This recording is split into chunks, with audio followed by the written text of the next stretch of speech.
પોરબંદર નજીકના કુચડી ગામે આવેલ ખીમેશ્વર મંદિરને પ્રવાસન વિભાગમાં સમાવી તેમનો વિકાસ કરવા તેમજ અહીં નજીક આવેલ દરિયાકાંઠાનો વિકાસ કરવા પોરબંદર જિલ્લા પંચાયત પૂર્વ બાંધકામ સમિતિના ચેરમેન દ્વારા મુખ્યમંત્રીને રજૂઆત કરાઈ છે। હું ગોરાભાઈ ખીમાભાઈ કેશવાલા, જિલ્લા પંચાયત સદસ્ય દેગામ સીટ। હમણાં જ મેં એક મુખ્યમંત્રીશ્રીને પ્રવાસન સ્થળ તરીકે ખીમેશ્વર મંદિર જે કુચડી દરિયા કિનારે આવેલું છે એને પ્રવાસન સ્થળ તરીકે લઈ અને વિકસાવવા માટેની એક રજૂઆત કરેલી છે। જે મંદિર પાંડવો કાળથી જેની સ્થાપના થયેલી છે એ અને પૌરાણિક મંદિર છે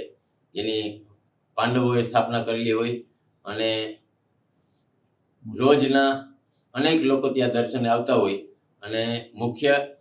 સમુદ્રના કિનારે હોવાથી ત્યાં ખૂબ જ મોટો વિકાસ થઈ શકે તેમ છે અને દ્વારકાથી સોમનાથ જતા પ્રવાસીઓ ત્યાં દર્શને આવતા હોય છે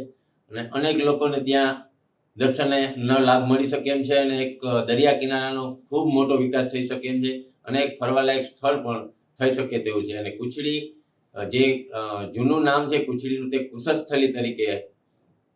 પુસ્તકોમાં લખેલું છે, એનું વર્ણન કરેલું છે અને એમ કહેવાય પણ છે કે બલરામ ભગવાનનું સાસરાનું ગામ હતું અને અહીંયા જો સરકારની એક નેમ છે કે પ્રવાસન સ્થળ તરીકે વિકસાવી અને જે તે વિસ્તારનો વિકાસ થઈ શકે એટલા માટે મેં મુખ્યમંત્રીશ્રીને એક રજૂઆત કરેલી છે કે આ મંદિરનો વિકાસ થાય, દરિયા કિનારાનો વિકાસ થઈ શકે